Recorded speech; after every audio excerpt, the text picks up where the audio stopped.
Joining us now is that proof, if ever there was some.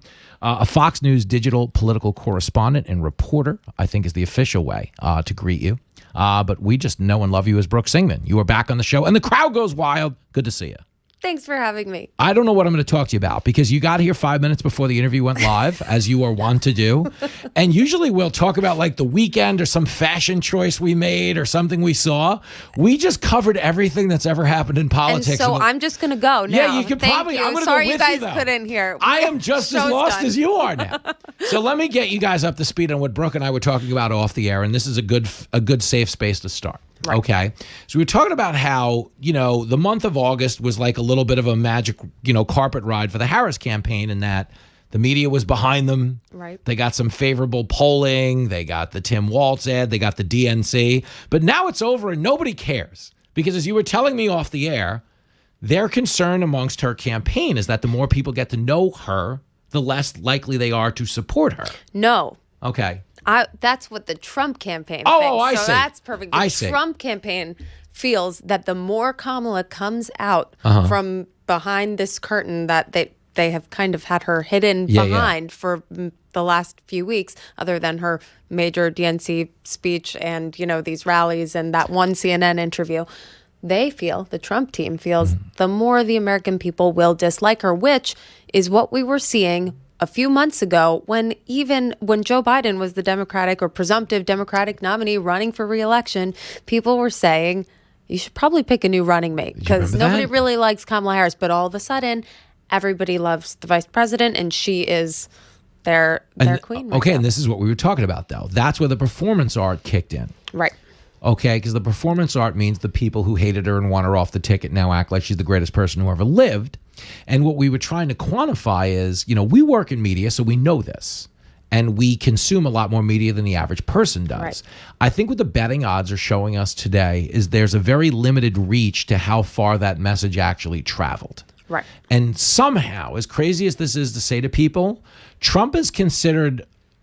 I almost think more predictable in the sense that people know what they're getting if they vote for Trump. We just had 4 years of him. And they've had these policies for the 4 years in between, and these are the same policies he's running on. Right. The thing is that's interesting here with the Harris campaign is they are trying to figure out ways to distance Harris from President Biden because, of course, his approval ratings have not been great throughout his administration. Hers have been abysmal compared to Biden's. I mean, it's wild, but they're trying to she's trying to distance herself from President Biden. But this is the point I keep making. So I'm a reporter. I've been covering the White House in this Biden White House. I also covered the Trump White House.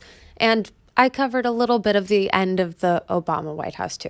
So the Obama White House would put out a press release, right? And it would say, the Obama administration, blah, blah, blah, blah, blah, blah.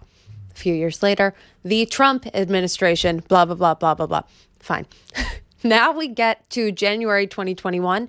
It is the Biden-Harris administration. And it really kind of annoyed me when I was reading that. I'm like, I've never seen that before. You don't see the Bush-Cheney administration. You see just the Bush administration, the Obama administration, not the Trump-Pence administration, right? So now, even though every official action that has been taken in the last, I guess, 3.5 years has been officially Biden-Harris administration does XYZ, gives money to Ukraine, does this with the border, inflation, not really the border, didn't really do much with the border there.